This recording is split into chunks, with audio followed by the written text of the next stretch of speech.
some of the formalities like the introduction of the players and more, but it was all because of a clock buzzer that just would not stop. It went off at about, I guess, 6:20-ish and went off around 10 till 7.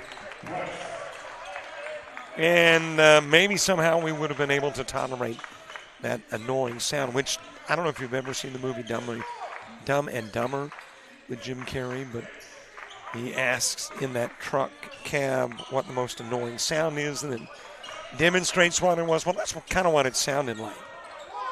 It sounded like Jim Carrey with that annoying sound in Dumb and Dumber for about a half hour. And the clocks went off too, so obviously things had to be a little different before we got playing away, but we do. And we skip a lot of the stuff that we typically do, which is the introduction of the starting lineup and more. So let's get you set in the semifinal matchup that will determine who plays Coastal Alabama North tomorrow in the championship. Ja'Kai DeLoach on the floor, the ACCC Player of the Year, Davon Butler. You've got Xavier Price as at the stripe shooting is DeLoach, Ray Raleigh, and Josiah Harding rounding out the starting five for Snead State. Meanwhile, from Marion Military, it is Jaquavius Wallace, Tavon Jeffries, Kamari Slaughter, Jacob Cooper as it is taken away and slammed in.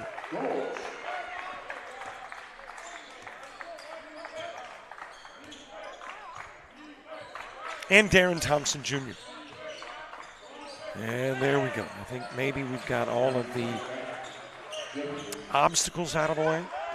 I mean, a little bit of everything went on during that, to get you updated, during that annoyance.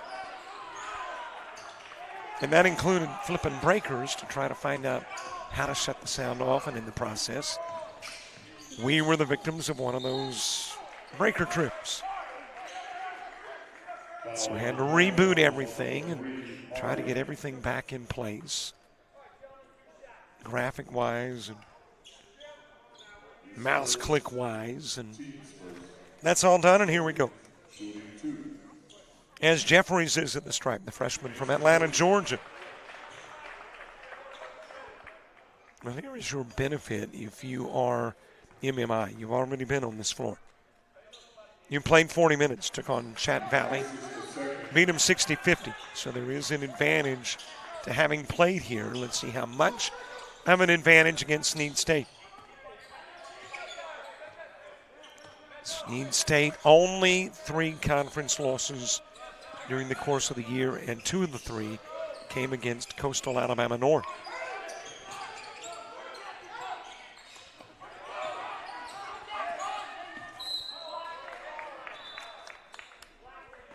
Well, we're top heavy on fouls early in this one.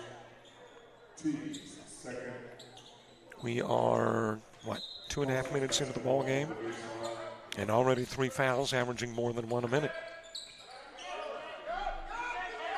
As it is backed out by Josiah Harding, who is checked into the game.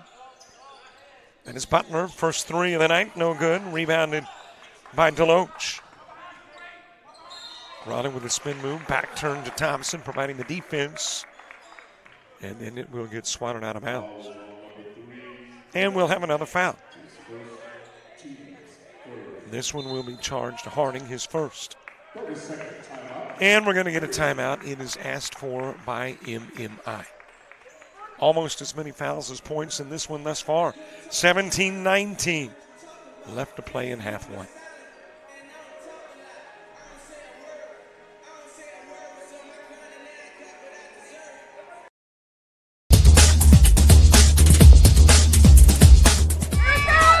Just about all White Jones County. Diving catch at shortstop. Gross.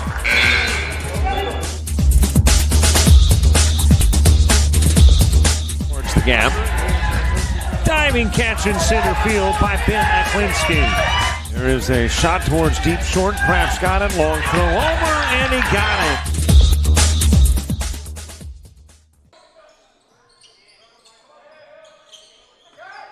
Snead State with a basketball in a 4-3 contest. Butler with a handoff. And a Harding. And Harding will extend it to a 3-point Snead State lead.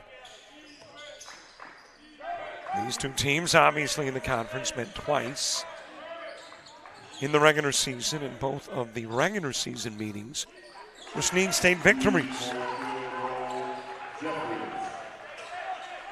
Knotted up at 6.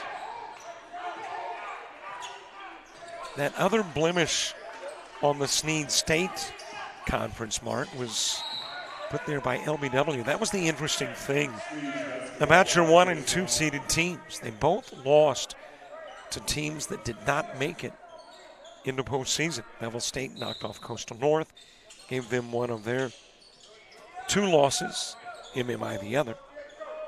And then, of course, Snead State, the 2 losses to Coastal North and the 1 to LBW. There is another foul. And that'll become our 5th of the game. And it is the second personal on Jeffries. And if you are MMI, you do not have a particularly deep bench, as it is laid in by Xavier Price.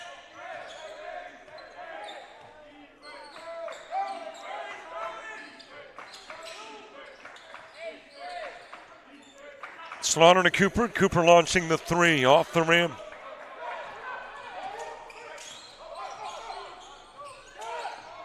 Rebounded by Harding. That is Deloach nibbling the rim. And Wallace bringing down the rebound. With MMI, you've got a high-octane offense. Same thing with Snead. Both teams feature a number of players who are in the top 5 in scoring in the conference.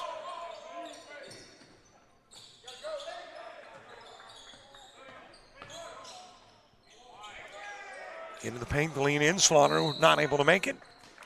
And it will travel out of bounds off Adrian Gillis, who has come into the ball game. And we'll get to the media timeout in an 8-6 game. 15:21 to play, half number 1. Last game of the night.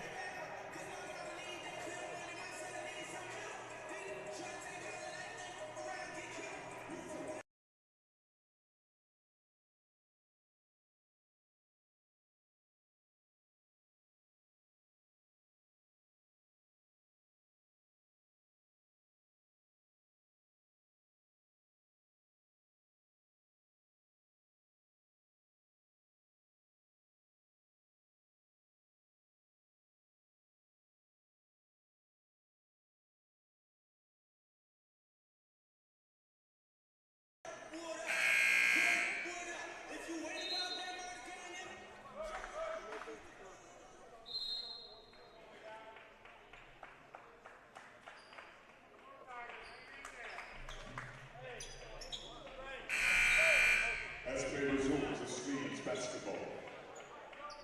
15:21 to play, half number 1. Coming out of the media timeout, Snead State with possession. Well, here's what has happened today in women's basketball. Opening game, it was Chat Valley, a 6-point winner over Coastal Alabama North. Game number 2, Snead State routs Wallace Selma.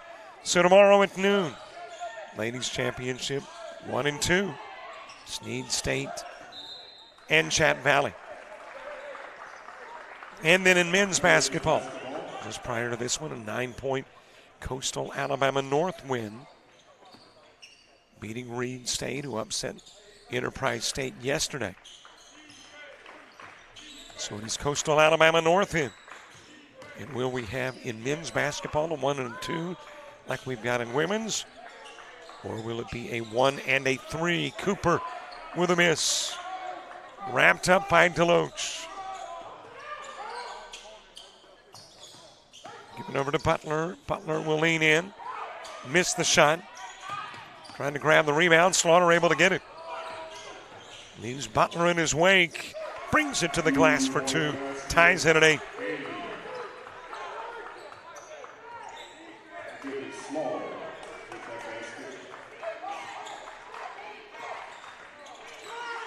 Harding to Butler.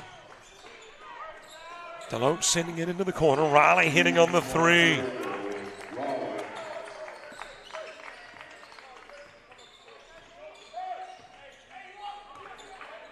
Tomorrow's ladies championship at noon, men at 2:30. And we'll have James Hardy on the call. I got to do a little baseball tomorrow in Mississippi, so we're calling in the big dog, James Hardy.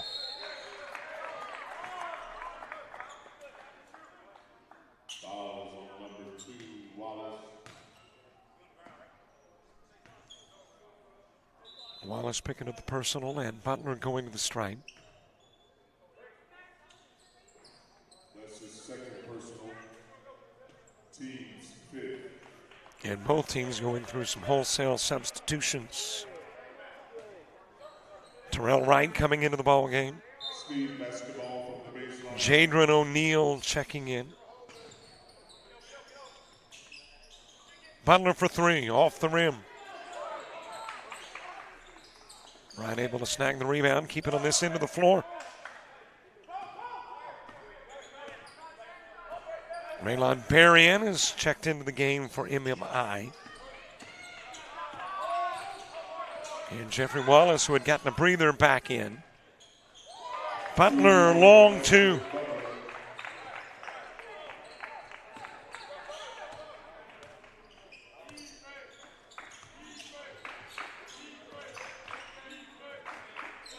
Slaughter with the top of the key, steps inside the arc, long 2. Off the window, eventually into the hands of Butler, goes to Harding. Also checking into the game is Jordan Turner-Durley. As you've got 3s on back-to-back Snead State possessions. And all of a sudden an 8-8 game is a 16-8 game.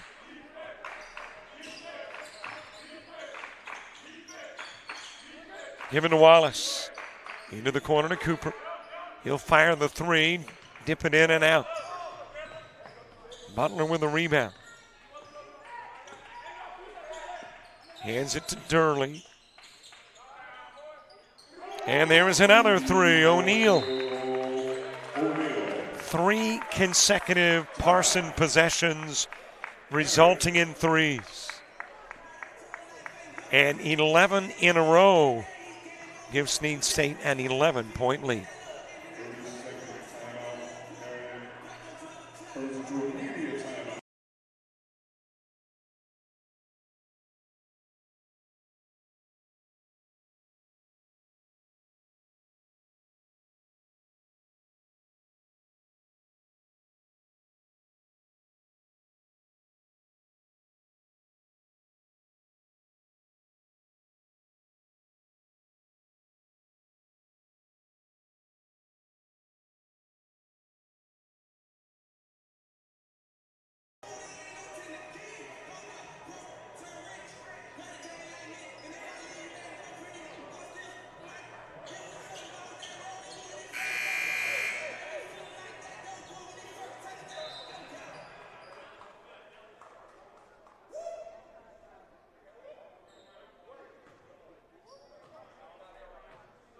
Let's play the game. It's Marion's basketball.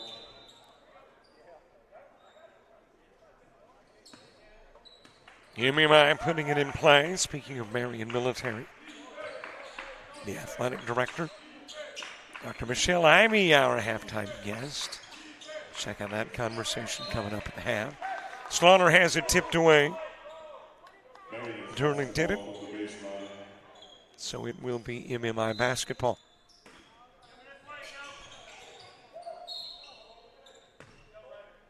And let's see what this foul is about. Harding picking up the personal. And that'll be a couple of fouls on Harding.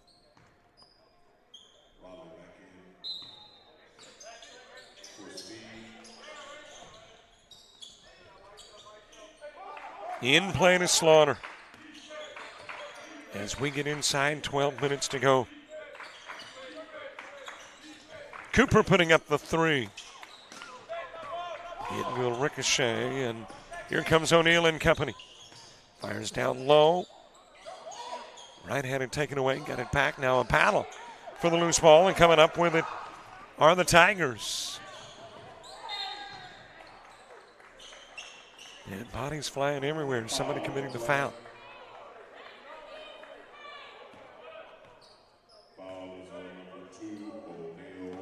That'll be on O'Neal. His first of the game. And puts Thompson, the Huntsville, Alabama product, at the stripe.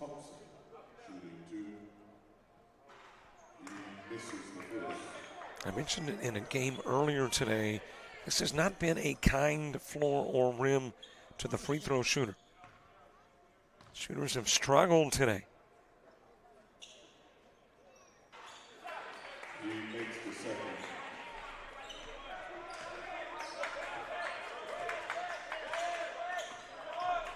Riley to the Snead State end of the floor.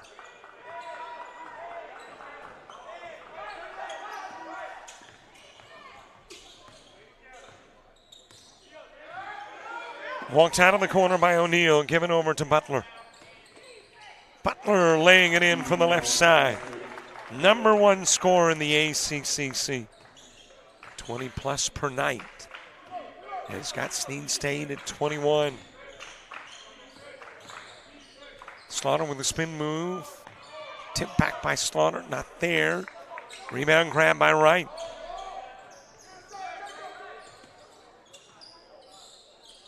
Riley sending it into the corner, a little tall with the toss. O'Neal able to bring it down into the paint. And just kind of leans into the right-hander.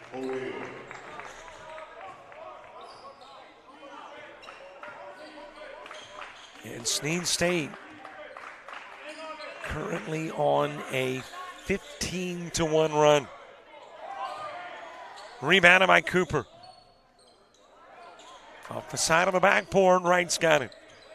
Goes over to Raleigh.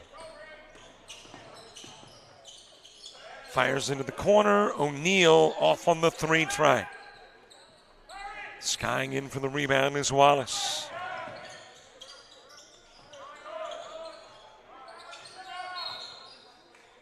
Air ball on the three effort from the corner by Jeffries.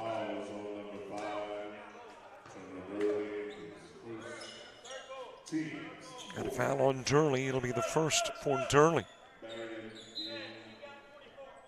The MMI to put it in play from the baseline.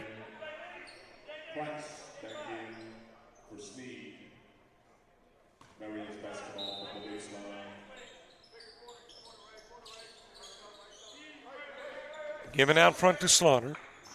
Brings it inside the paint. Taking Xavier Price with him. And Price will commit the foul. Slaughter will shoot free throws.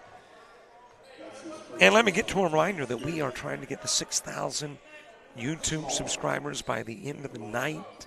You know, it's the last day of the month. Midnight tonight does it. And I think we needed 30-something coming in. So, man, we need a big push. Yep, 31 away. So we need 31 of the current viewers. If you haven't already, to subscribe. What do you get out of it? Do you get a free vacation? New car? Well, no. We're hoping our gratitude. Okay, I know that's not like a trip or a car, new house kind of thing, but I mean, you can tell your friends, I was subscriber number whatever. I mean, that won't work either. Well, if you'll do it, we'll appreciate it. Raleigh.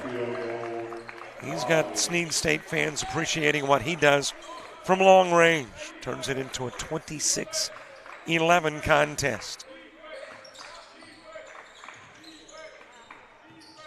Gillis putting it into the corner. And that is Wallace with a miss, rebounded by the Tigers. Spin move, scoop, still not there for Slaughter.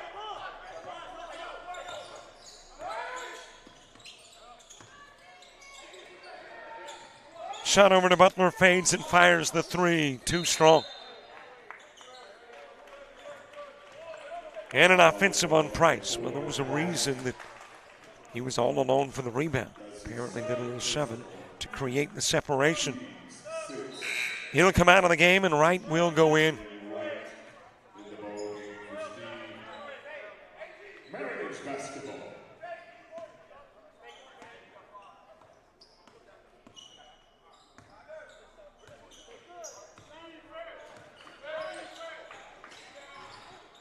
Off the rim with a Berrien three.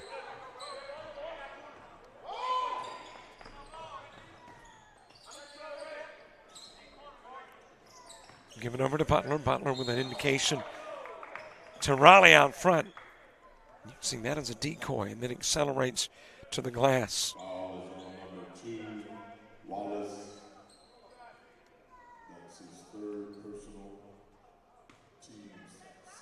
Well, there was a benefit, by the way, to the lengthy horn. You know, I was talking about the clock, that buzzer that would not end. Allowed me to sneak in a meal in between games. And I got to say kudos to a couple of folks. Number one, Main Street Tavern here in Montevallo. We were there last night, had the chef salad last night and the Greek salad today. Man, that's some good eating. And then the Dean Myrick and the ACCC, or maybe it should be the other way around. Because if it weren't for him buying the meal, then you know I would be eating Vienna sausages tonight.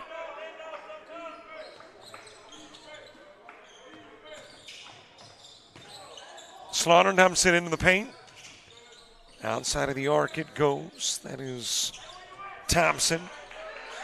And eventually into the hands of Cooper. And we've got a whistle away from the action.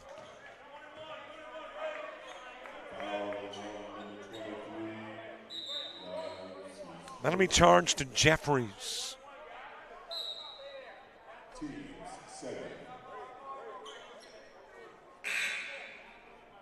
And I know we've got some folks saying it's a 1-and-1. I'm not sure if that is an official voice. But that is official. A media break at the 8-minute mark, 28-11, Parsons.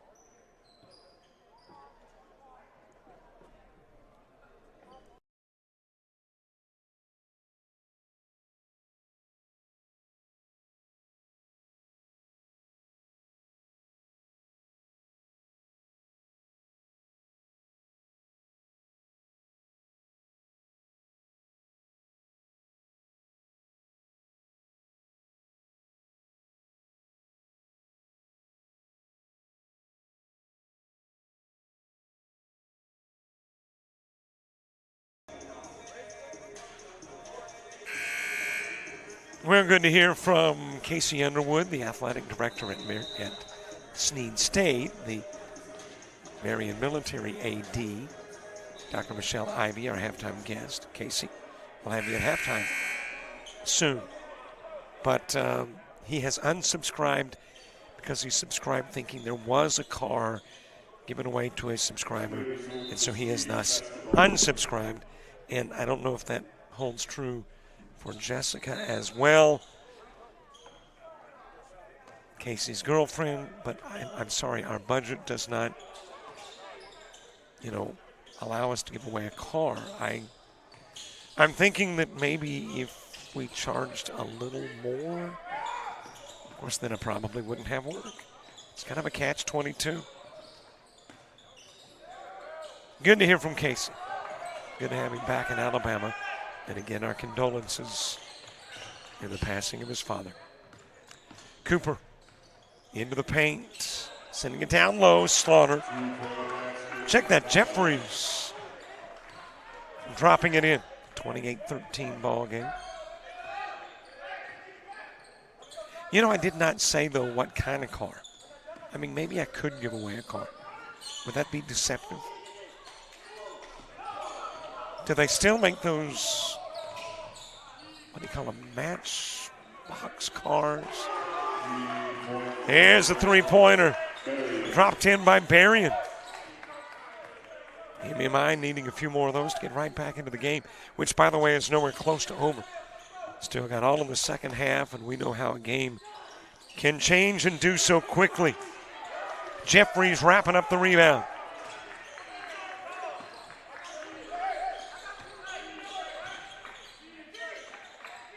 Given over to Cooper and then to Berrien. Thought about the three. Instead, handoff to Cooper. Trying to slide it down low and could not get it to Thompson. All right, what about a car that goes back into my era? I don't know if they still have them anymore. The Hot Wheels. So yeah, hour 6. I'll step out on a limb.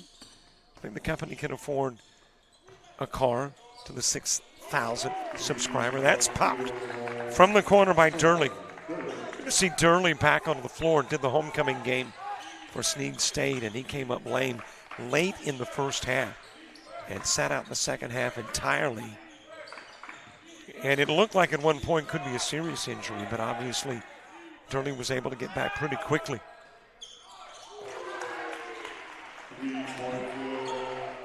And it's Jeffries with the three, but he comes up gimpy, hopping to the other end of the floor. Durley to Riley. Riley for three, off the rim. Rebound wrapped up by Wright. It will go backcourt, but did touch a Tiger. Riley in the paint. Tigers wanted an offensive, but it will be a foul of the defensive variety. Second personal, teams 8. Raleigh. With the line. Deloach coming back into the game. Out will go Durley. And it will be Raleigh headed to the stripe.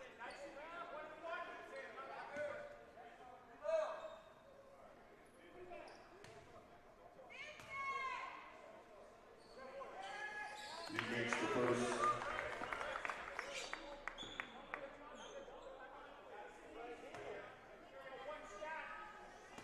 One more for Riley, the Trussville, Alabama freshman. 6-footer goes 2 for 2.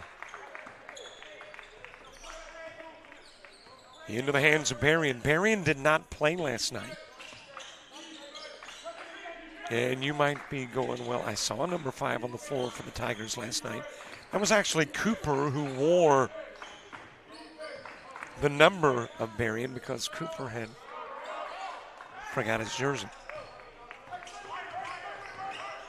So Berrien out. I'm not sure the reasoning, but Berrien being out made a jersey available.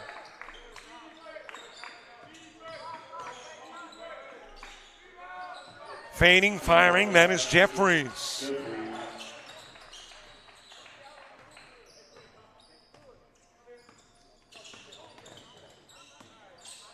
Given over to Butler. Works his way into the paint. Back to Butler. He'll turn at the elbow, misfire. Tipped by Cooper and picked up by Berrien. Missed on the other end of the floor by Thompson.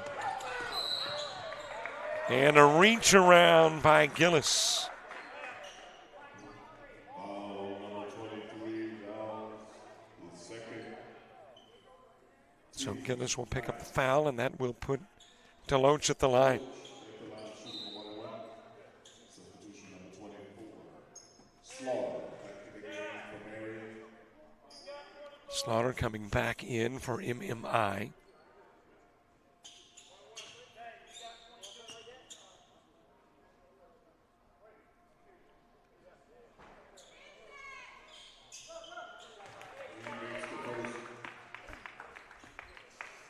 Good to hear from Casey back in the hunt for 6,000. See that little car giveaway, enticing. So good to have you back in the fold as you got another foul. And we will apparently head to the other end of the floor. And the Tigers will shoot free throws. Division I basketball starts next week. And all of that begins on Thursday in Huntsville at the University of Alabama Huntsville. Second year of a 2-year agreement that has it on campus there.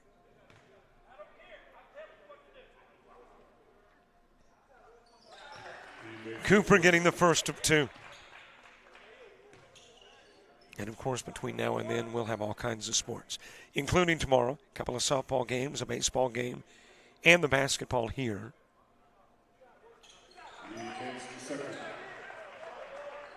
I think Sunday and Monday are live sports free,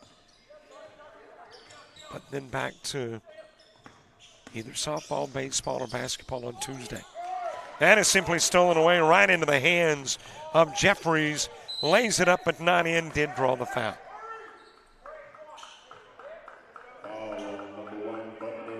Butler committing the personal. And that'll take us to the last media time out of the half. 13-point Parson lead in the last of today's 4 semifinal games. Played some travel ball, you've shared the videos. Mom and Dad can only root so much. It's time to get real interest from the colleges and scouts in your area right where you live. That's why the Showcase Series is different. We're not just another tournament, we're an advancement event where you get real-time exposure with live TV coverage of our games that get you seen directly by the coaches you want to impress from anywhere in the world. Register for events at showcaseseries.org. It's your turn at bat.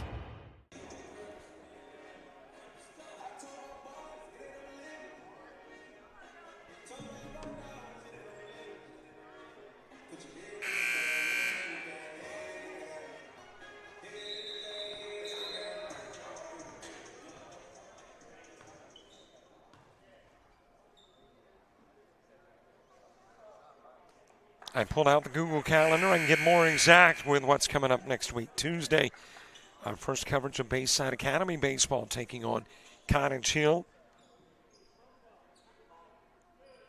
Wednesday, we got a crew that's working on the SIC basketball championships, which I think is available on ESPN+. Also Wednesday, I'll be in Georgia Highlands, and South Georgia Tech in men's basketball. Then your D1 tournament gets underway on Thursday. Men's and women's quarterfinals. Also on Thursday, Bevel State LBW softball, Central Alabama Coastal North softball, and Lawson State Coastal South baseball. Butler trying to create some separation. Misfires, trying to get it over Gillis.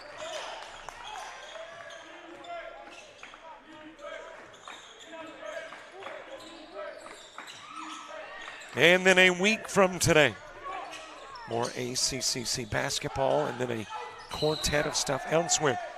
Northeast Alabama Coastal South softball, Central Alabama Coastal North baseball, Bevel State LBW baseball, Gordon State South Georgia Tech men's basketball. That is all over the course of the next 7 days.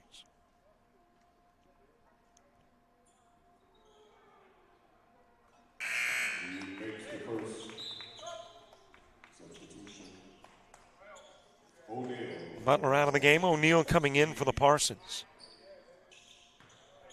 DeLoach trying to push it to a 14-point lead. Thompson up, getting ready to come into the game for Marion Military. And he is in. Gillis will come out.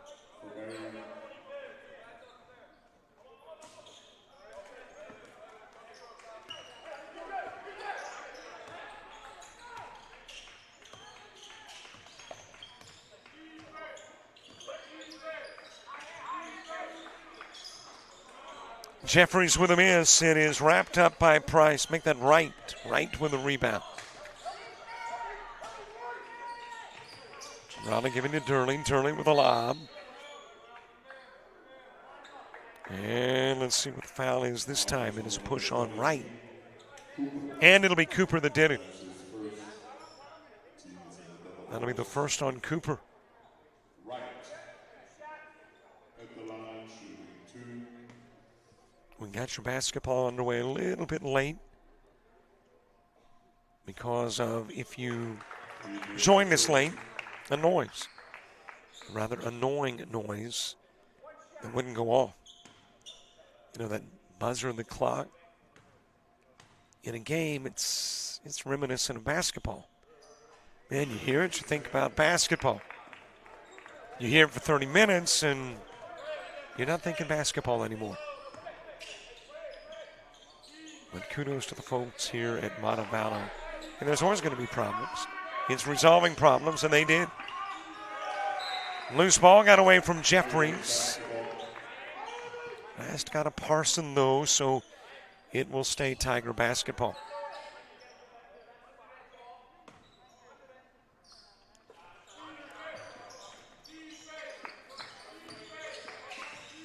Handed to Slaughter. He'll feed back out front. Cooper with it. Gets into the paint, turns around and fires over Price. Rebounded by O'Neal. Over it goes to Raleigh. He'll lob. Right the intended target. Too tall for Wright. Goes to Thompson. Off on the 3. Slaughter had it. And reaching around Slaughter to tip it away is Deloach. Or actually O'Neal. And O'Neal will pick up the foul. Slaughter at the line, shooting 1 and 1.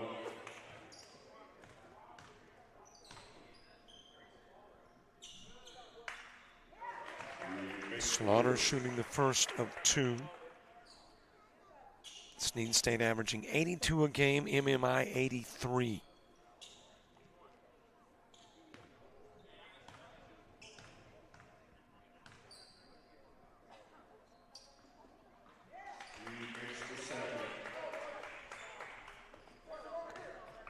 Durley putting in play to Raleigh.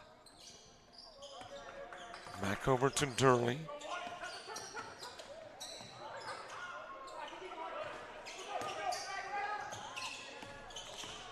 Down the floor, blocked by Wright.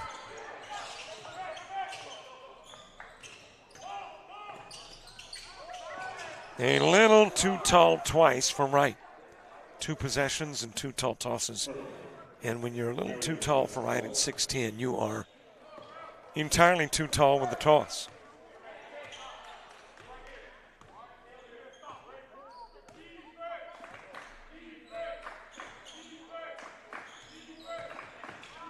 Slaughter trying to take it around Durley. He will off the glass.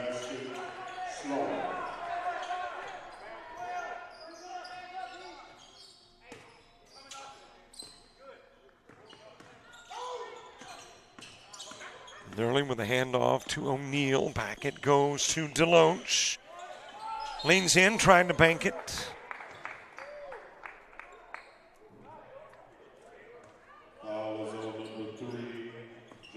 And you got a Jeffries foul. That'll be his 3rd. The game prior to this one saw 4 foul out.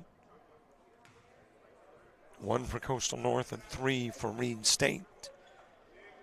And at our current pace of fouling, somebody's going to leave this one early. Deloach with a miss.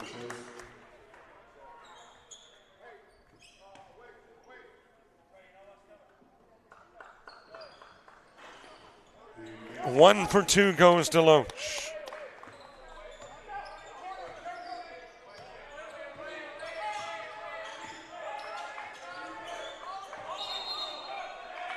And you got an offensive foul. And I think that it's going to be Jeffries again. If it is, that's 4. And it is, so Jeffries will come out. And Gillis will check into the game.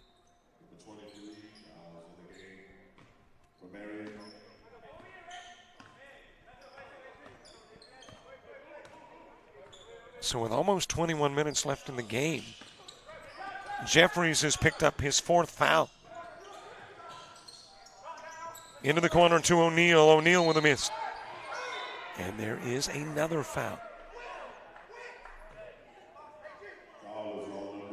That's going to be on Wright. And his second.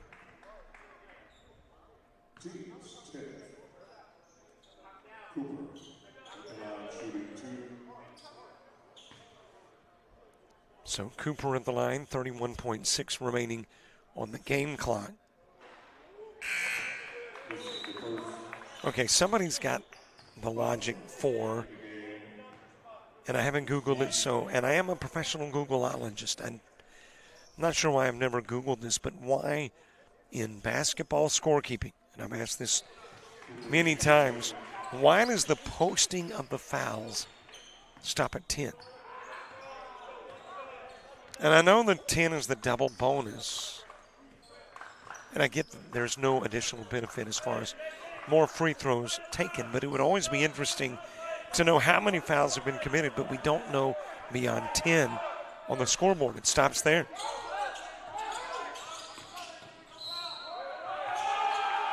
Raleigh the drive, the bucket won't count.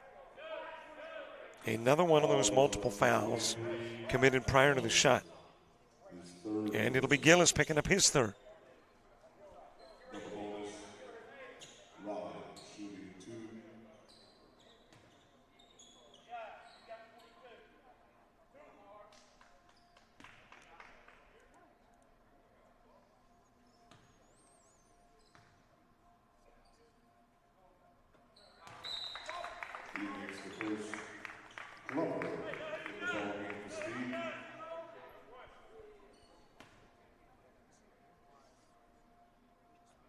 Raleigh shooting 2 with 6 seconds remaining. Half number 1. In and out. Cooper with the rebound. Rushes to the other end of the floor. Shoots the 3. Gets the side of the backboard. And brings us to halftime. 42-29. Snead State lead after a half of basketball.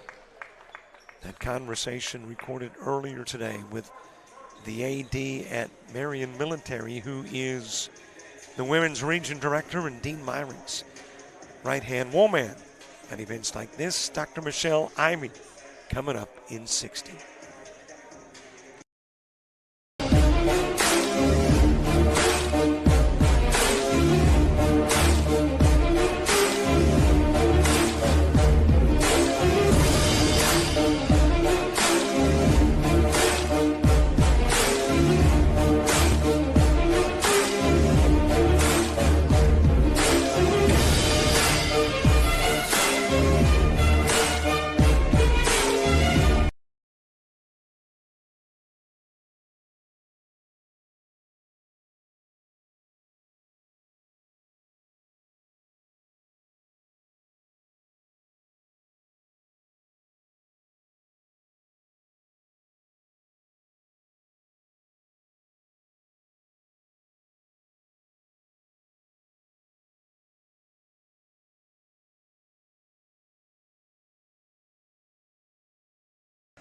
Great to have with us as our halftime guest, Dr. Michelle Ivey, who is the AD at Marion Military Institute, as well as the Women's Region Director.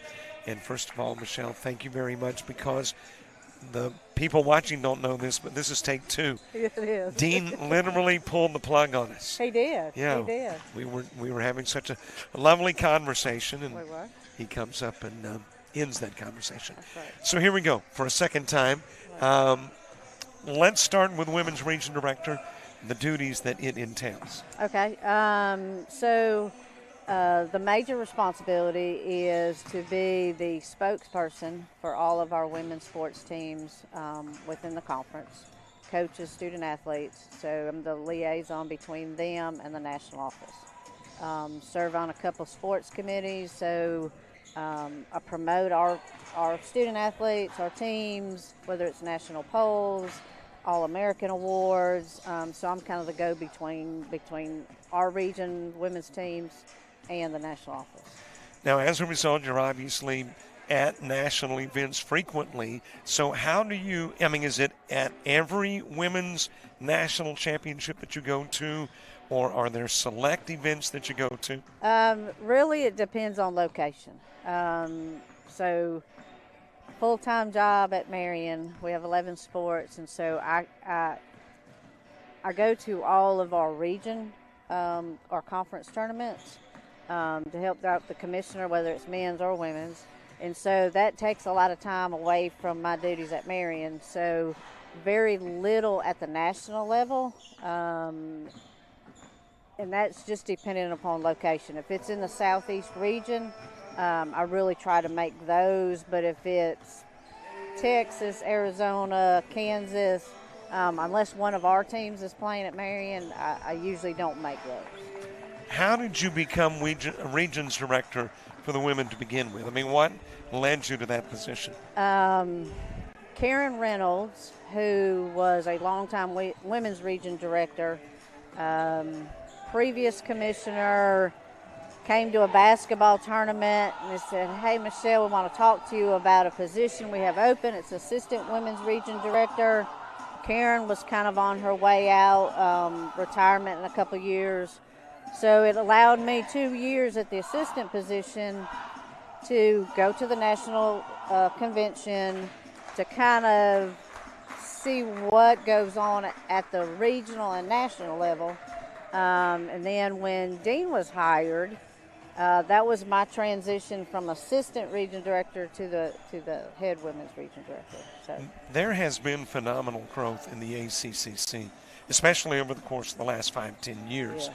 So does that just automatically add to your duties as a result? Sure. And it's wonderful, especially on the women's side, the growth. That, especially with flag football coming in, volleyball has grown, cross country has exploded in the last few years. So it does add, but that's the good part of being so busy, is to see the explosion, especially on the women's side, to see more opportunity for women's student athletes to get that opportunity. You speak of explosion, and to me, that's a perfect term for flag football, because flag football there is this uncanny interest in flag football. It will start in the fall, but is it just me as an outsider that sees that or thinks that, or do you, as an insider, kind of get that feel that there is a genuine, overwhelming interest in flag football? I think the last couple of years, especially in the Alabama High School Athletic Association, you hear a lot about at the high school level that it's really grown, especially in the state of Alabama.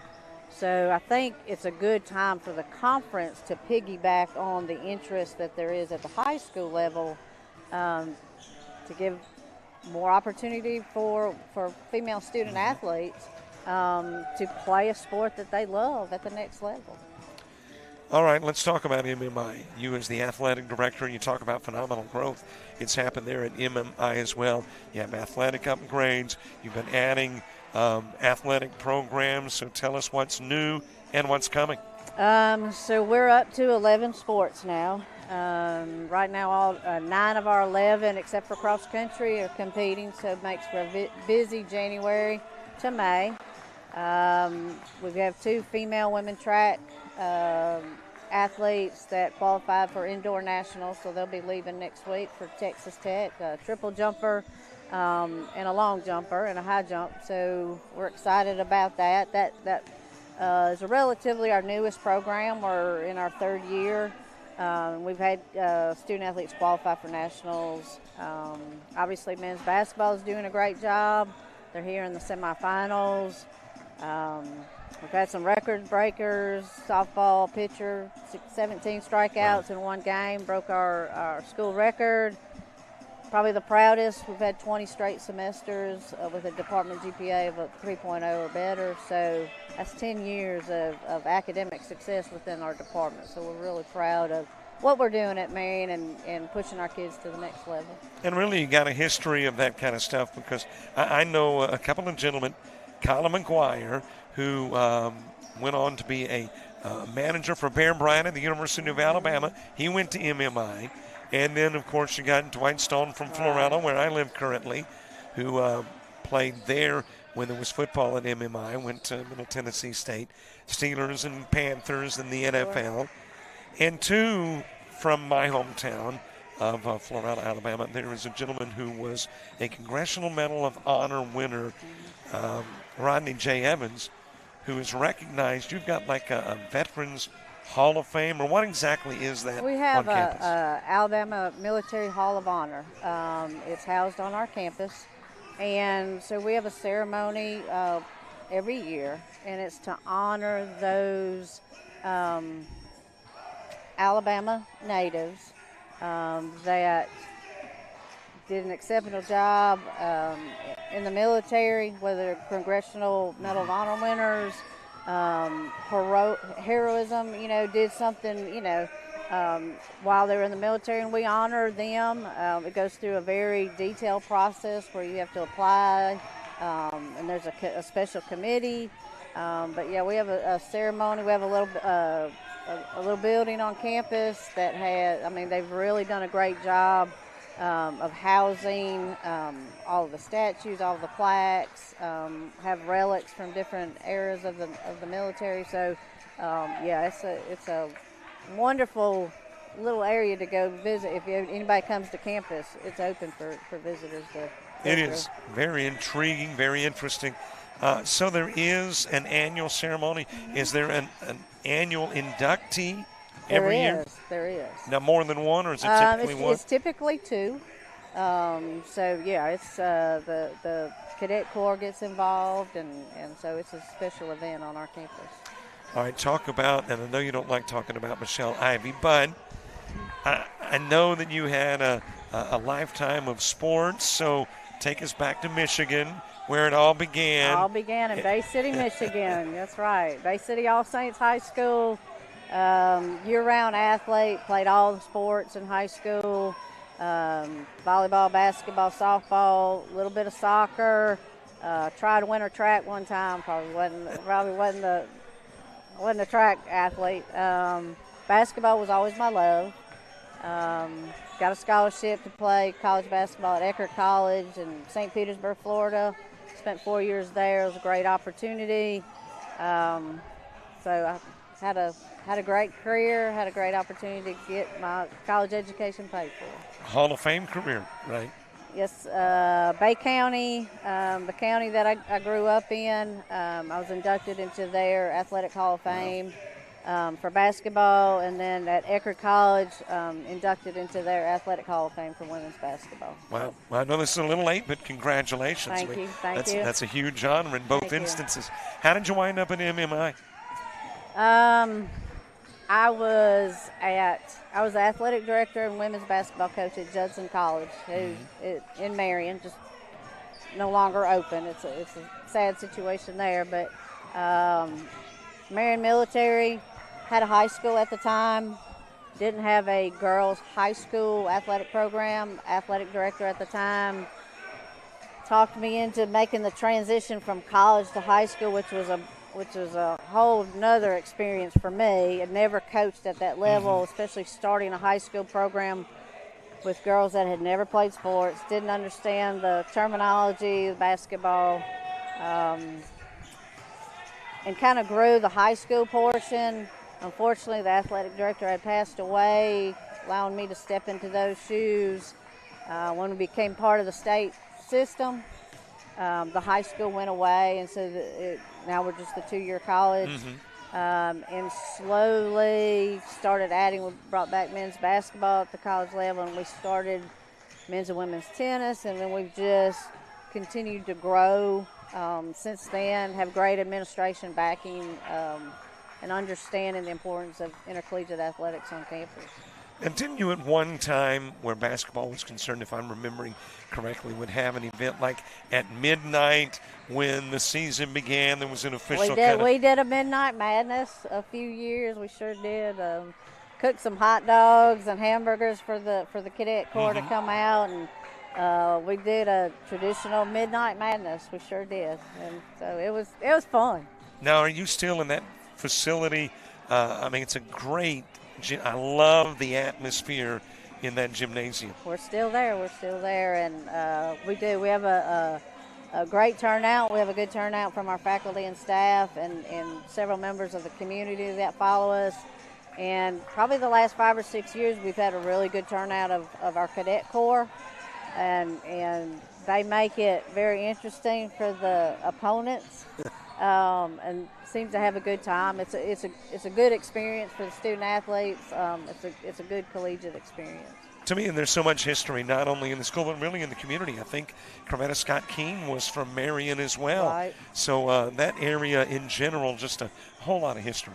There is a lot of history, a lot with the civil rights, and so we try to involve our student athletes into that, because a lot of them are, most of them aren't from that area. We do have a lot all across the nation, and so to bring them into that historical perspective, and we have some that do the Selma across the Edmund Pettus Bridge. They'll do the bridge crossing, and so there's a lot of unique opportunities for our student athletes outside of campus to learn from.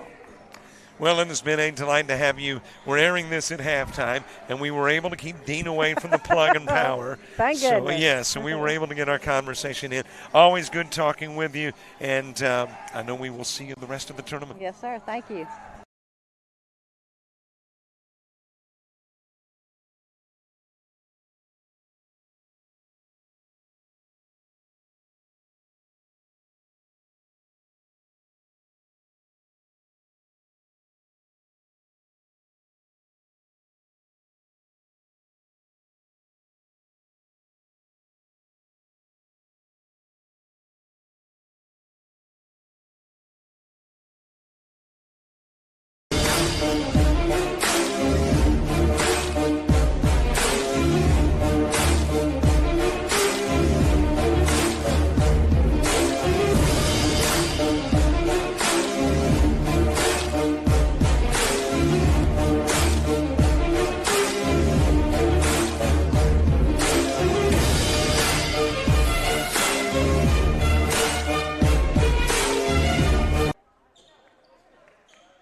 Thank you, Mr. O'Malley.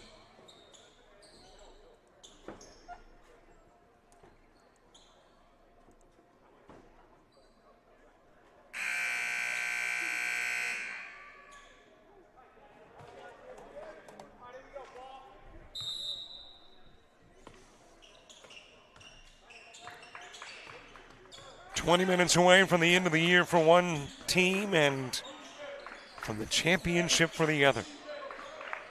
As we get second half action underway, Cooper with a miss on the 3 try, tossed back onto the floor by Harding.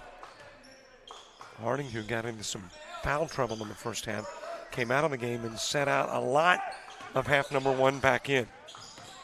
So it is Price, Deloach, Harding, Raleigh, and Butler on the floor. That is for Snead State and for MMI. They've got players with foul issues too. And currently have placed Berrien on the floor, who was not a starter, Wallace, who was, Cooper, who was. Waving forward in the corner was Thompson, and it is taken away to the other end of the floor.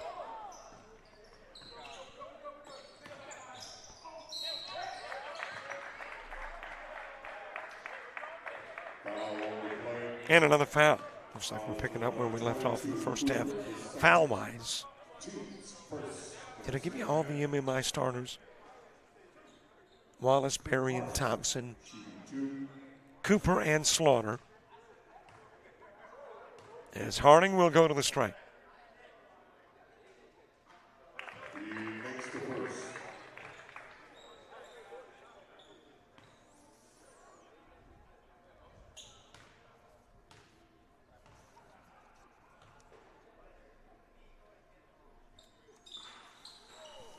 One of 2 goes Harding. Rebounded by Slaughter.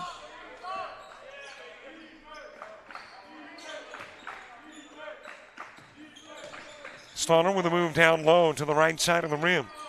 It misses. Rebounded by Harding. Fires trying to get it to Butler, able to get a hand on it and tip it away was Jeffries.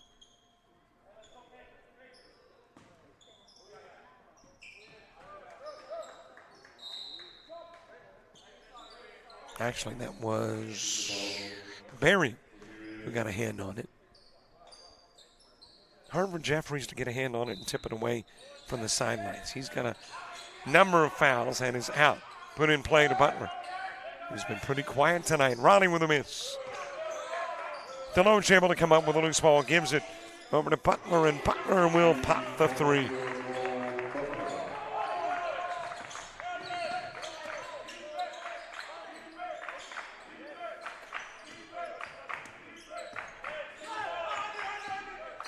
Thompson out front to Cooper. And from the charity stripe, that is Wallace. In a 17-point game with about 18 to play. Harding off the rim, not there, tipped out by Price. Wallace coming up with a loose ball.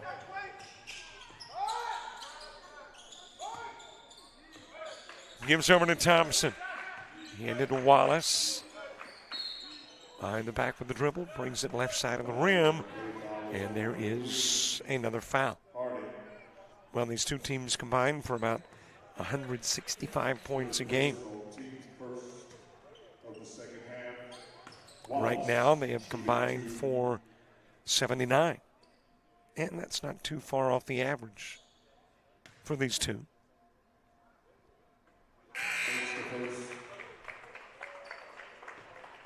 Wallace from Atlanta, Georgia. One of three from Atlanta on the Marion military squad. And Terrell Wright is an Atlanta product for Snead State.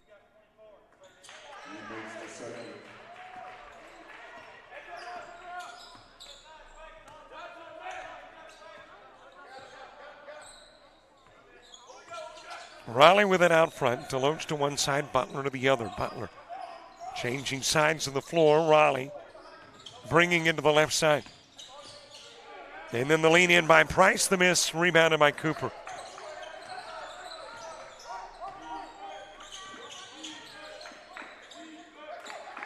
Back it goes to Cooper.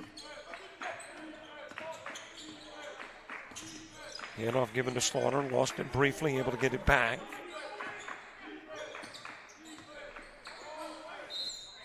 Into the paint, and a whistle and a foul. That'll be Butler picking up the foul, his second.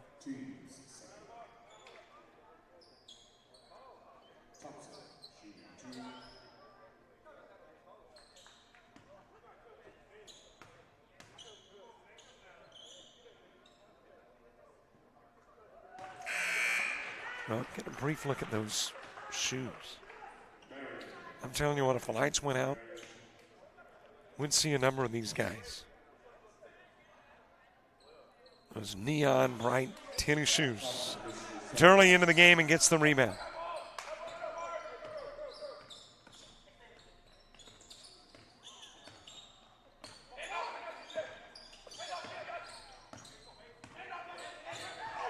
Butler faking the handoff to Ronnie, bringing it down low, then gives it back out front to Ronnie.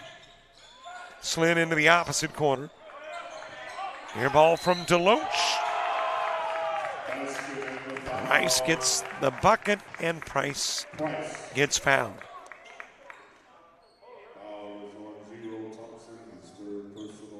So Price the and one.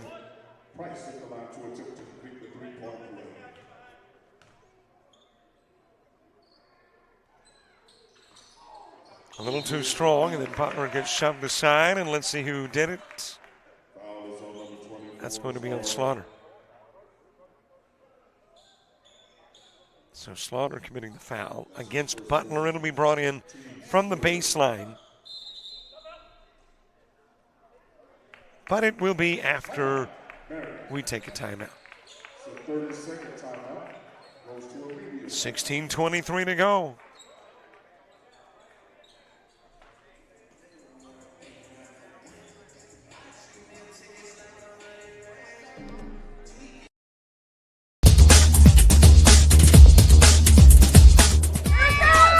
Just about all white. Jones County. Diving catch at shortstop.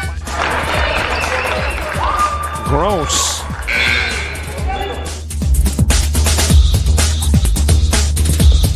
Towards the gap. Diving catch in center field by Ben Aklinski. There is a shot towards deep short. Crafts got it. Long throw over, and he got it.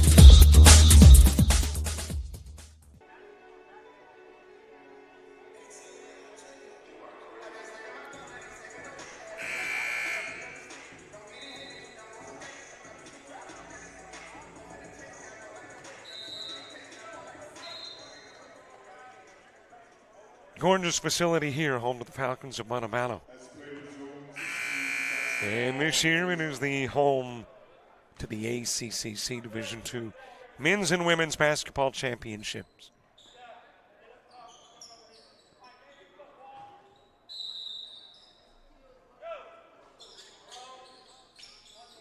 Riley to put it in play. And that hit the official, and I think the official was out of bounds. I thought he was. Kickball, Snead basketball from the baseline. It'll be Snead State. Not sure who touched it last, but apparently it was a Tiger.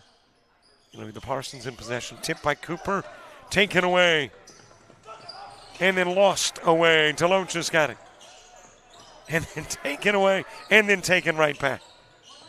Well, we're keeping Alfred, the stat keeper, very, very busy with that litany of turnovers. Through the hands of Price. Maryland's basketball. And it'll be Marion military basketball. Well, if you heard our halftime conversation with Dr. Michelle Ivey talking about MMI. MMI, the last school that had football at the junior college level in Alabama. 2-point basket, Marion. And I think everybody asks, I do, of Dean every time we talk, is it coming back? And the answer is typically probably not. Every now and then you get it, well, you know, somebody that would be in the know has mentioned it. I don't know if MMI was the only team in Alabama playing. Cooper with a hard shove to Price.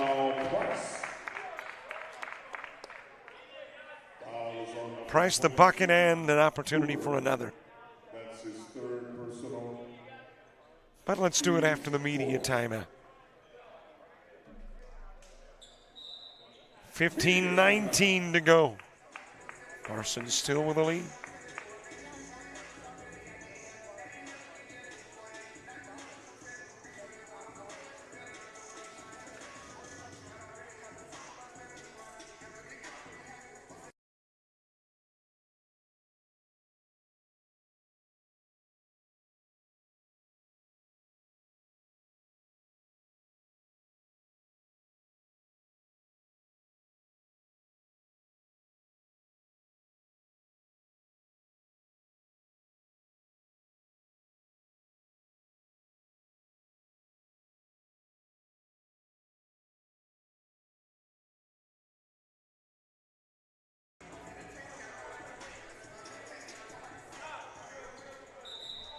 As play resumes, Price will be in free throw line attempting to complete the 3-point play.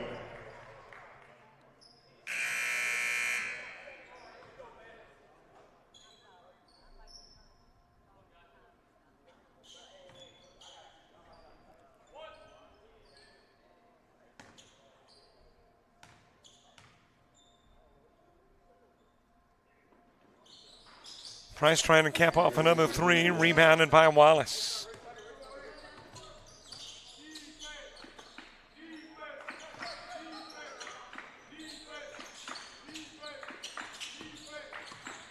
And it's Slaughter in the paint, picks up the dribble, brings it left side. And we've got another foul on the play. That's his third personal. That'll be Price picking up his third. Slaughter shooting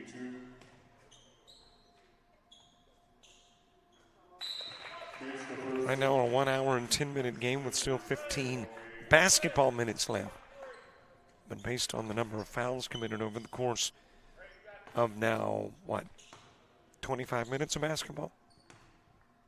It could be a while before we find out who's taking on Coastal Alabama North tomorrow in the championship.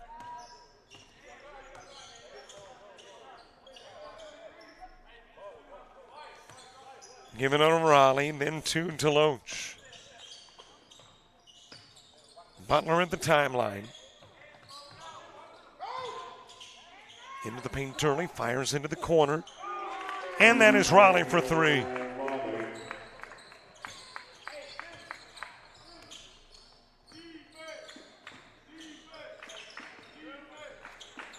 Pull-up jumper, top of the key. Berrien. And it is Gillis who will come in. Wallace out. After the air ball that puts it back into the hands of the Parsons.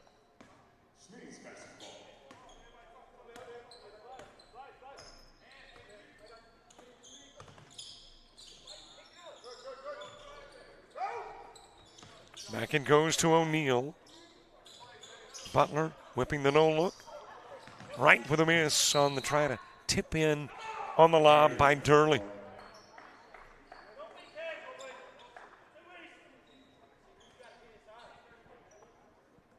So MMI to put it in play from the baseline on the opposite end of the floor.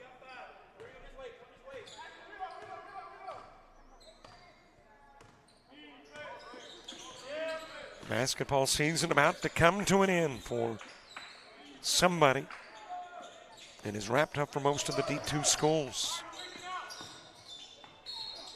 Only 3 men's team and 2 women's left.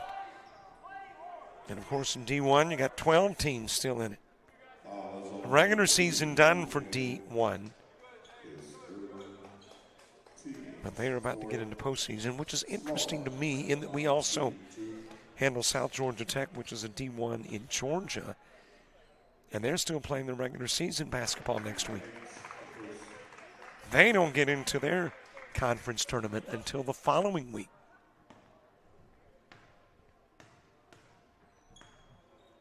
And as a matter of fact, we'll be there for the semis and the championship for both the men and women. And we already know the women's spot in the GCAA. It will be South Georgia Tech. What we don't know is where the men will play. And that won't be decided until a week from Tuesday.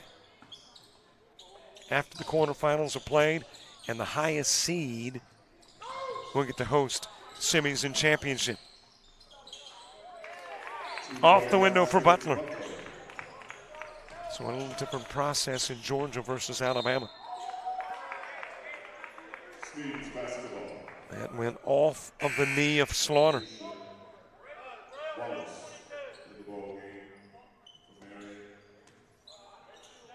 Marion coming out of the game. Wallace checking back in for MMI. Marion Military with a sub-500 overall mark, but an 11-5 conference record. And, of course, that win over Chat Valley. It was a 3 beating a 6 yesterday.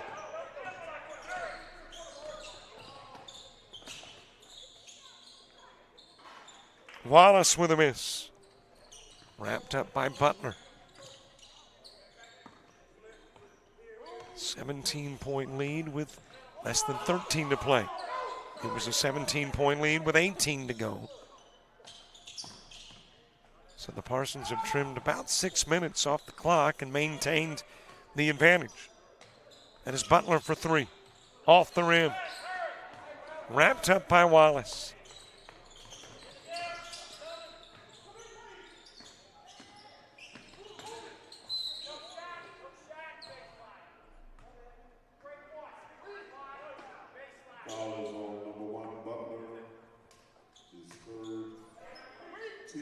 Butler picking up his 3rd foul.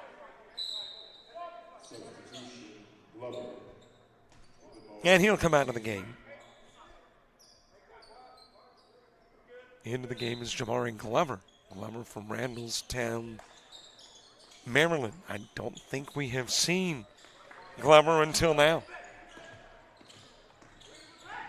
And he'll be the gentleman bringing the basketball down with 12:05 to go.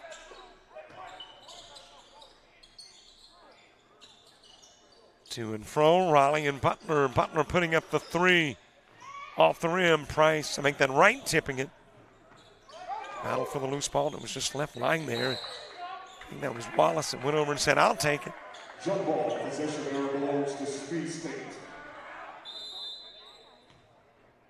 Media timeout. Got a jump ball at the 11:47 mark, which will get us to the media timeout. Parsons maintaining that 17-point advantage.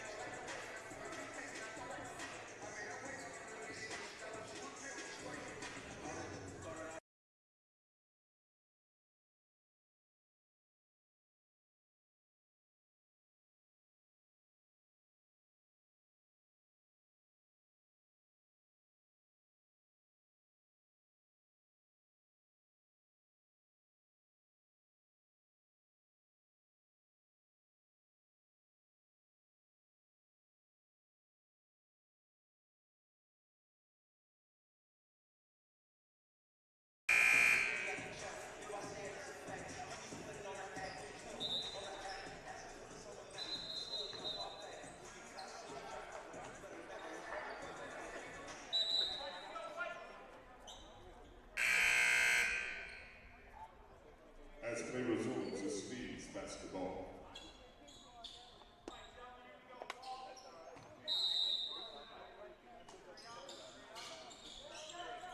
A little less than 12 to go. As it is put in play to O'Neal, given to Raleigh.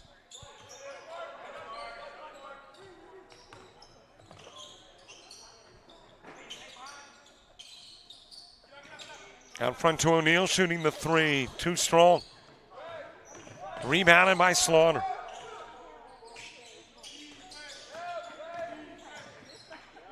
Slaughter bringing it down low, left side, missed the shot. Rebounded by the Parsons.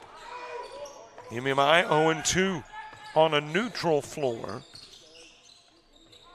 whereas Snead State is 2-0 when playing in a neutral gymnasium. And if you want to know the Friday marks, 2-1 on Fridays for Snead State, 1-2 for MMI. Got a carry. Slaughter says, who, me?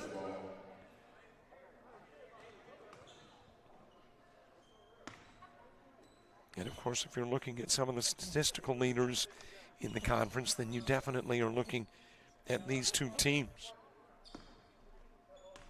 Snead State, the number one scorer with Butler at almost 21 a game.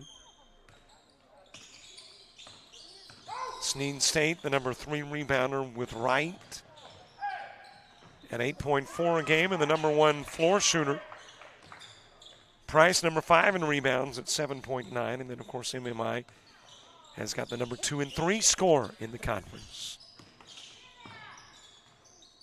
Jeffries, number 2, nearly 19 a game, and Wallace, number 3, just a grunt below what Jeffries is doing, nearly 19 a game.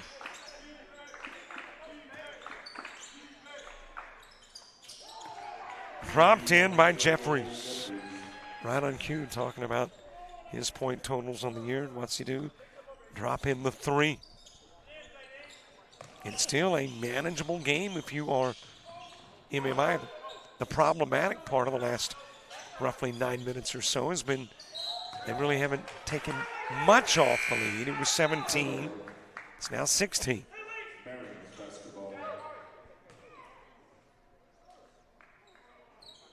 And at some point, if you are MMI, you've got to start taking some rather sizable chunks out of that lead.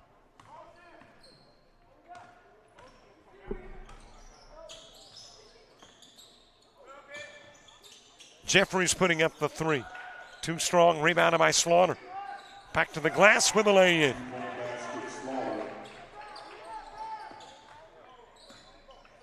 It is a 14-point game.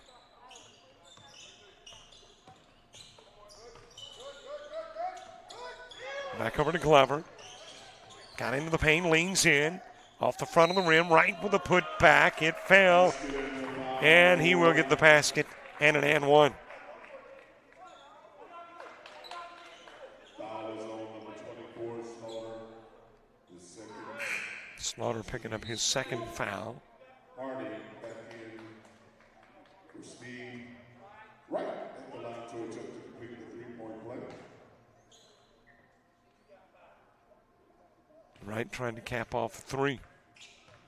The other big guy, Price, has had two opportunities and is fired on both, and so now has Wright.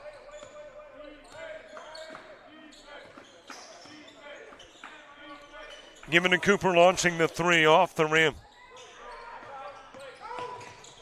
Grabbed by Harding. Jeffries saving it in the corner after the steal. And Wallace will get fouled. And Durley did it. Turner Durley is second, team 6. Wallace at the line shooting 2.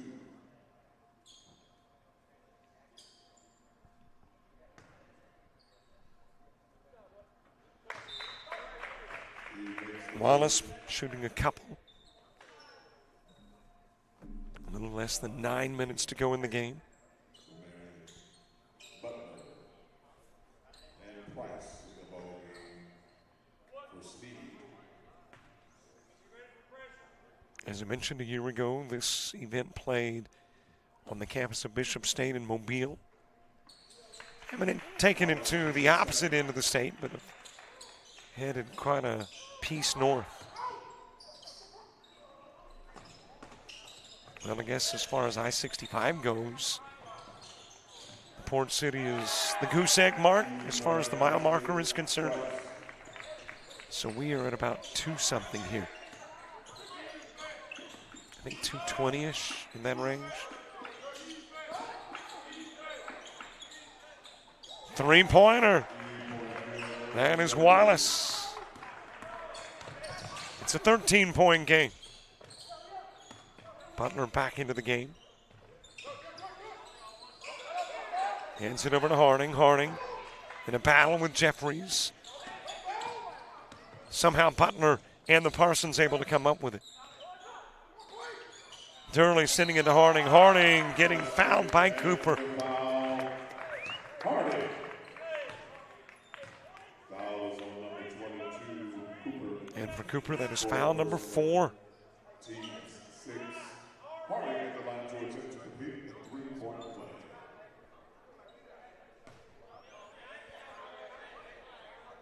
So Harding trying to cap off the 3.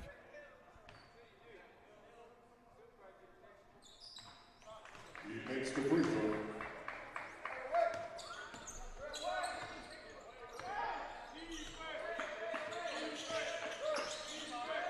Nice little pass into the paint and an easy 2 once the pass was there for Jeffries.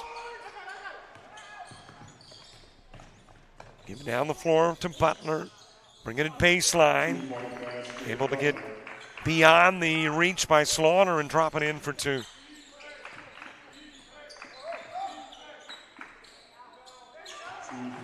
That is a long 2 from Wallace.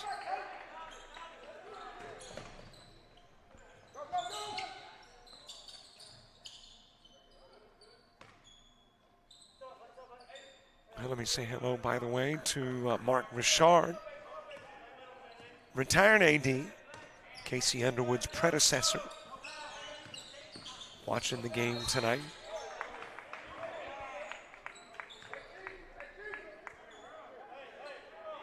Foul is on number 23. Now it's his 4th personal. Team 7. Media timeout. Gillis just picked up his 4th foul. Yeah, I don't see how we go the entire night, as I mentioned earlier, with all the fouls that have been committed, without somebody leaving early. As we go to the break, and that may be an anxiety thing. Fan chewing on a bottle as we head to the 7:13 mark.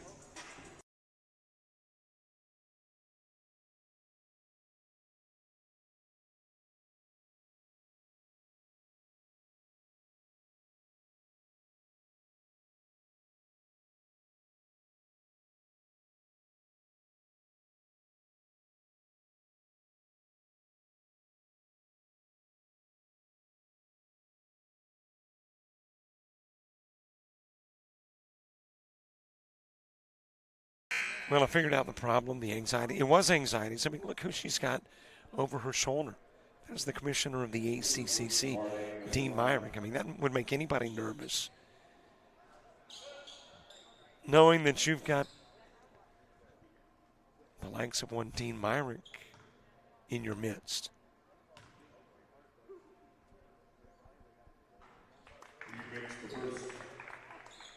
And I think that is the baseball coach at MMI beside Dean.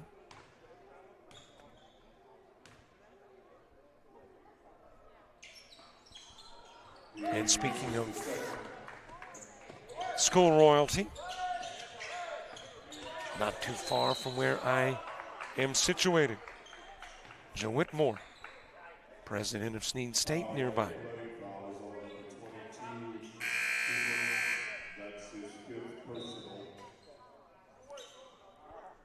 Cooper's fouled out of the game, picks up his 5th foul.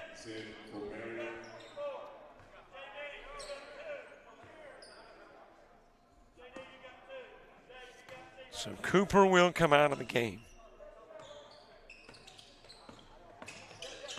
And Snead State continuing to maintain the advantage. A little reach by Jeffries, and I think he's got a lot of fouls too. Let's see how many. That's 5 for him. So seconds apart, Cooper and Jeffries lead.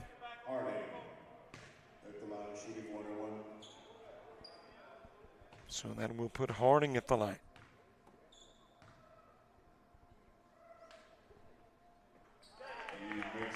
So a couple of starters out, and we'll spend the rest of the night on the bench.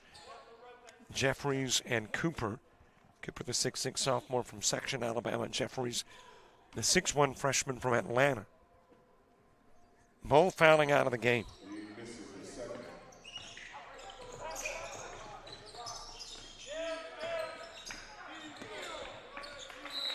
Slipped through the fingertips of Berrien.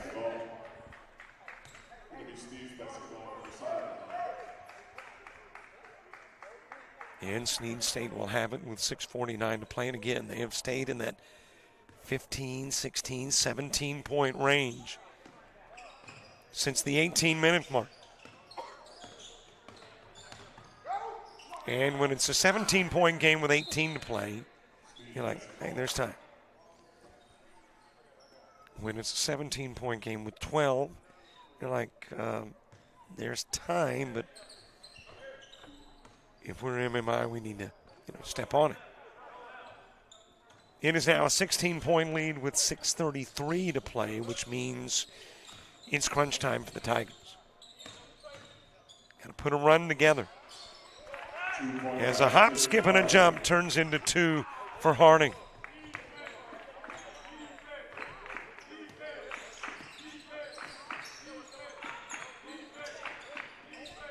Given to Wallace. And it will drop in over the defense of Harding.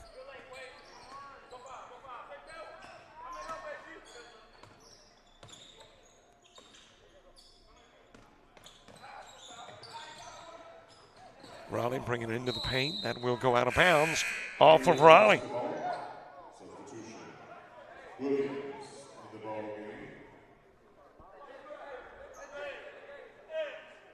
Jamarcus Williams, 6'7" sophomore from Butler, Alabama, checking into the game. And Berrien will go out.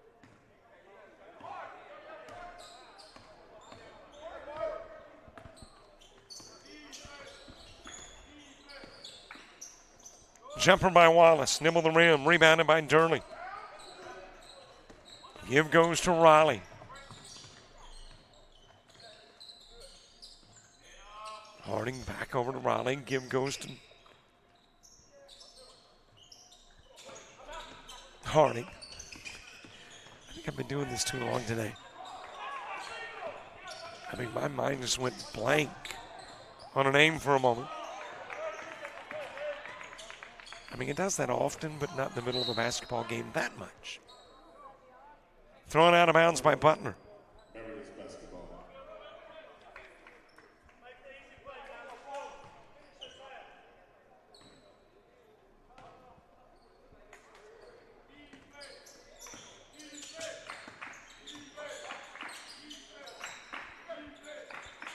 Top side to Wallace, fires it down low, and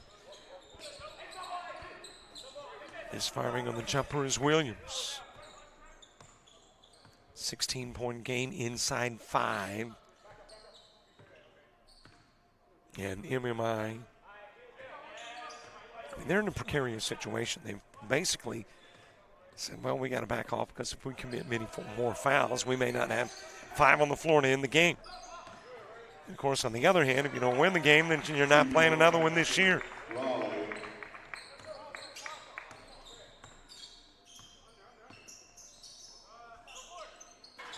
Off the rim with the Thompson 3, rebounded by Harding.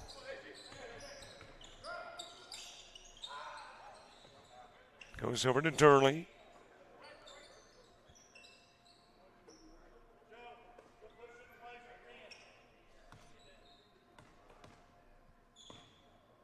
And the Parsons will run some time off the clock.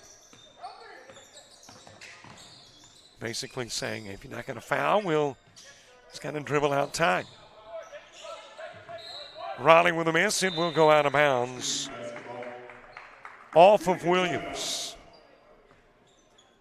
And it will take us to the last media timeout of the game with 3:46 to play.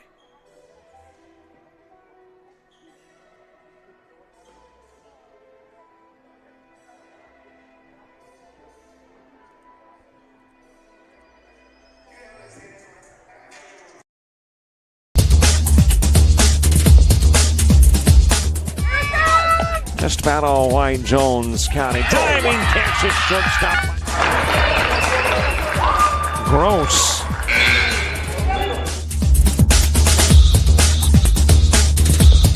Towards the gap. Diving catch in center field by Ben Aklinski. There is a shot towards deep short. Crafts got it. Long throw over, and he got it.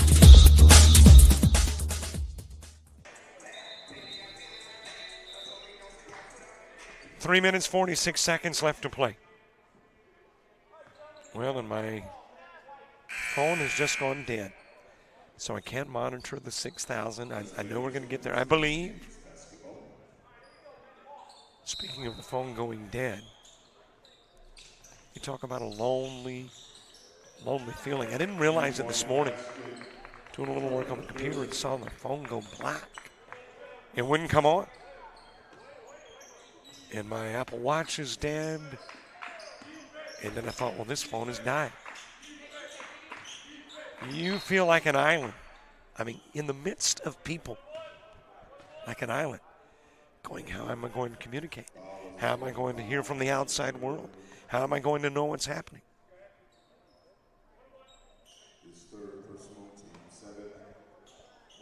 Which often I threaten living off the grid. This morning, the simple phone going dark convinced me that's a bunch of malarkey. I am not going to live off the grid. I'm going to be near my iPhone. Which, by the way, was just going through an update. That's why it went black. I didn't realize it. Butler bringing it to the other end of the floor.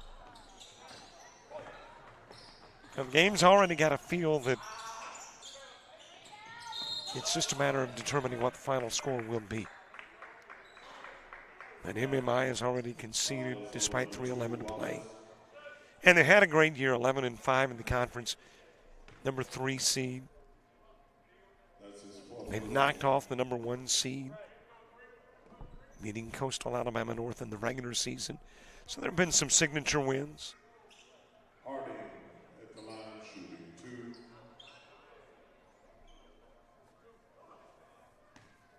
But it is looking like 1 and 2 will meet on the ladies' side and 1 and 2 on the men's side. Ladies' side, 1 is Chat Valley, 2 is Snead State. Men's side, 1 is Coastal North, and 2 is Snead State.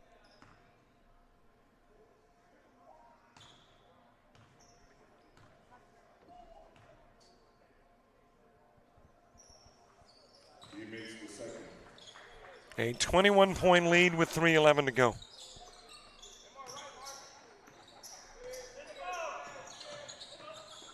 Now, if you are MMI and you come from behind by 21 with about 3 to go with 2 starters on the bench,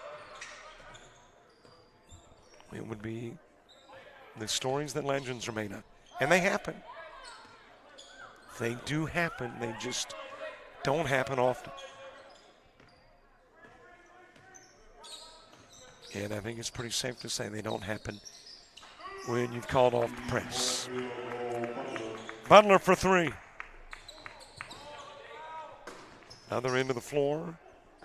No good with a shot. Rebounded by DeLoach. Given over to Raleigh. And then a foul by Wallace.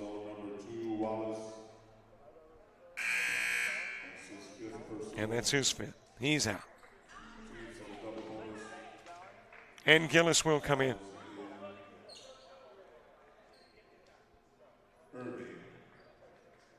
DeLoach going to the line. O'Neal will check in for Snead State. Darius Irvin coming into the game. Jamari Glover has checked back in. He misses the first in the ballgame. Spain.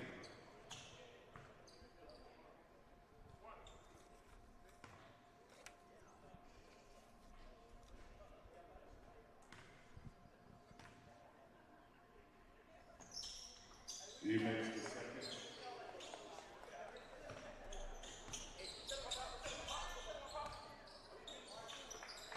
Thompson sending it out front. And it will be dropped in from long range by Slaughter.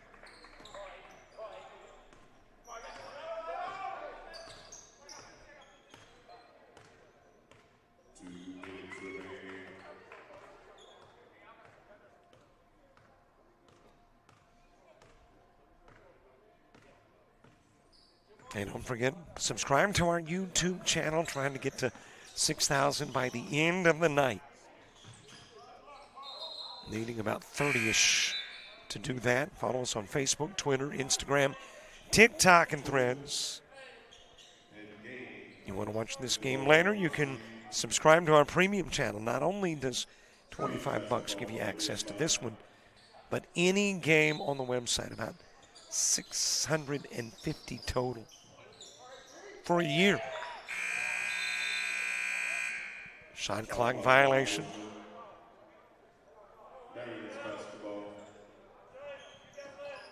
And tomorrow we'll have the championship games for you, noon for the ladies, 2:30 for the men. And in addition to the basketball, softball at LBW, softball at Coastal North, baseball in Laurel, Mississippi at Southeastern Baptist College.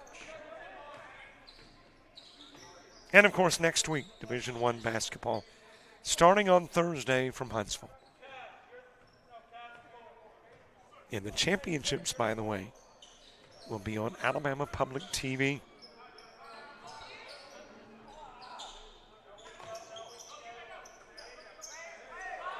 Caden Totten, or Totten, T-O-T-T-E-N,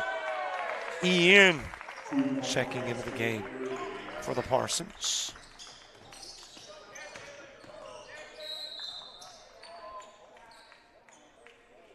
Also in is Jalen Spain. Tyler Gainey getting an opportunity on the floor as well. Slaughter shooting 2.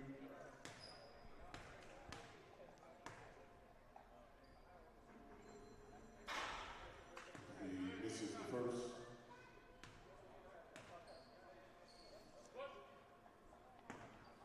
So tomorrow you've got these teams battling for the right to win the ACCC crown and then go to Tallahassee a week from tomorrow and compete in the district.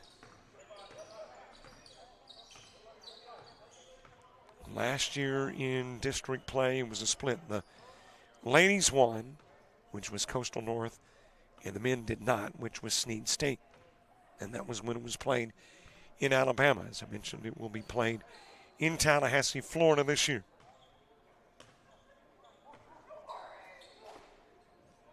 And again, the Parsons are going to let the shot clock run out without a shot. So we'll turn off the shot clock and get ready for the final 22 seconds in this one. And see if it ends 84-63, 84-65, or 84-66. And it looks like it's going to be 84-63. One more trip to midcourt. And that's where this one will end.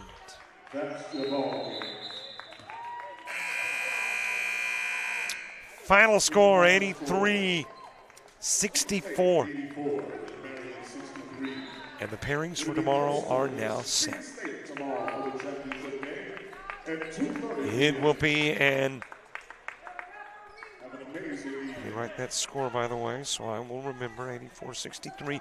It will be a matchup in women's basketball. Chat Valley and Snead State, and men's basketball, Snead State and Coastal North. Thanks for watching.